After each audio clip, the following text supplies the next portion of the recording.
The assassination of Charlie Kirk has raised the question again of who is more violent, right or left. Left-wing commentators are rationalizing the murder of Charlie by saying, "You do it too." "You do it tooism" is a pathetic excuse for left-wing violence. This is a long-time tactic of the left. It's called moral equivalency. They say violence on the right is equivalent to violence on the left. No, it isn't. There is no question the left is more violent. In an impassioned speech on Charlie Kirk's podcast on Monday, Vice President J.D. Vance argued that the American left has a much stronger propensity than the right to justify or celebrate political violence. In City Journal, Heather McDonald, one of the most astute observers of the American crime scene, says, quote, "This sense of entitlement to commit violence in the name of tolerance and social justice has become a primary characteristic of the left. To be sure, the right has its thugs who ambush and attack politicians, but their numbers are dwarfed by the routine violence of members of the left.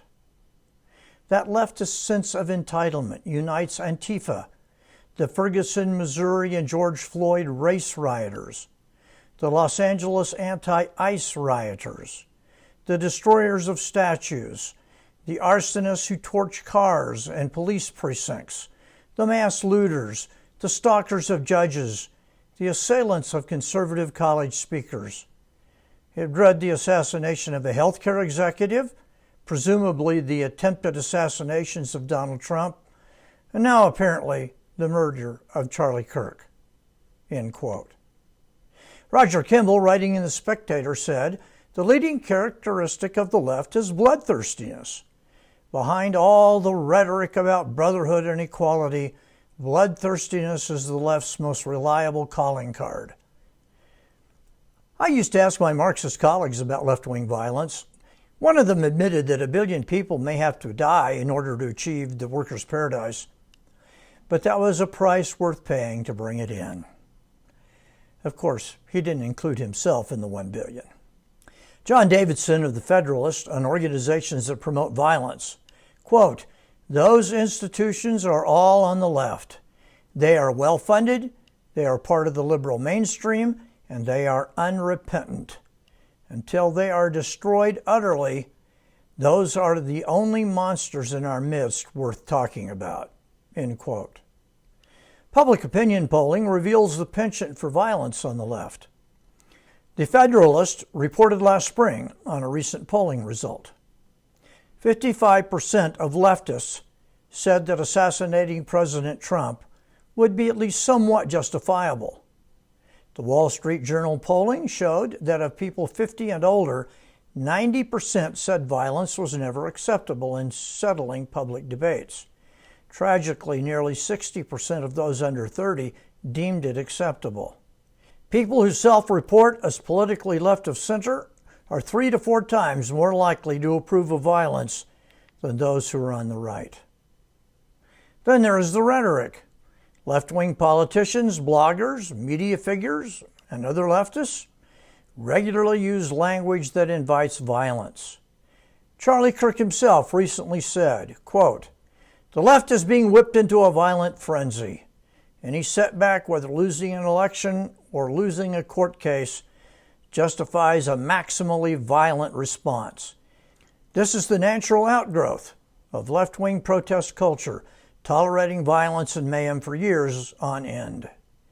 The cowardice of local prosecutors and school officials have turned the left into a ticking time bomb." End quote. A time bomb that took the life of Charlie Kirk. Left-wing rhetoric constantly calls the other side names that invites violence. Nazi, fascist, racist, et al.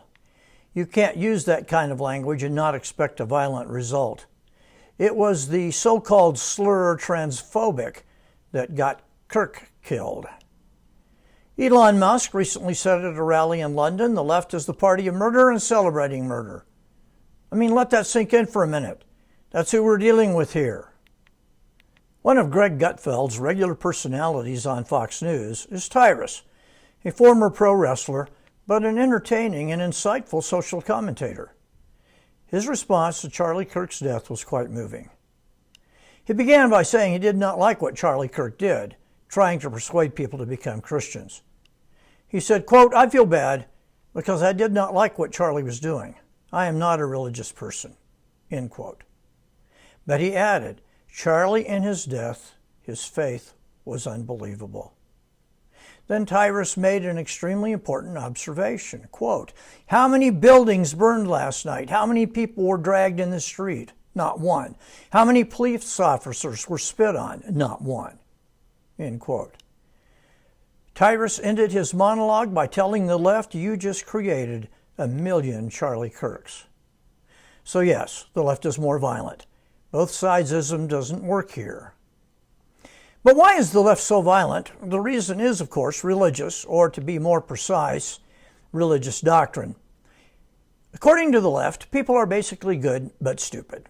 They need to be whipped into shape. Utopia can only be achieved through coercion. The enemies of utopia must be exterminated. History is all violence, oppressed versus oppressor. And oppressors, their identity determined by the left-wing elite, must be destroyed. When I was in Cambodia, I got to observe the results of leftist religion. In the early 70s, a Marxist named Pol Pot took power and decided to implement a leftist utopia. He decided to kill the middle class, and he mostly succeeded. He killed 20% of the Cambodian people, about 2 million in all. But Pol Pot's theology infects every left-wing brain. For society to be perfected, violence is required. So what can be done? First and foremost, the most potent weapon against the left is Christianity. And Christian revival would roll back the left even if it did not eliminate it entirely. Don't underestimate the power of Christ.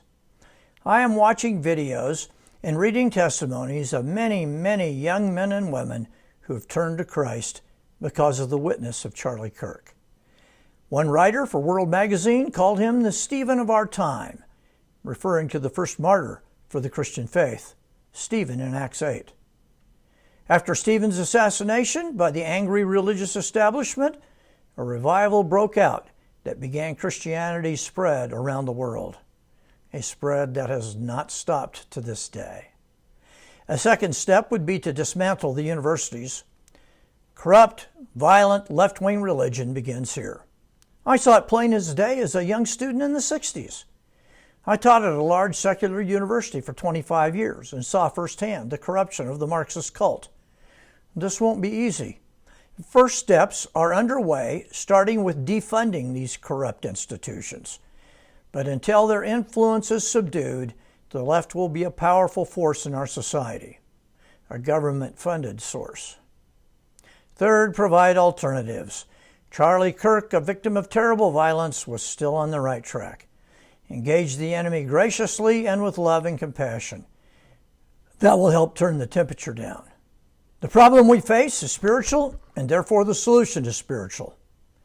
Pray the supremacy of Jesus Christ in our society. The result will be the defeat of his enemies.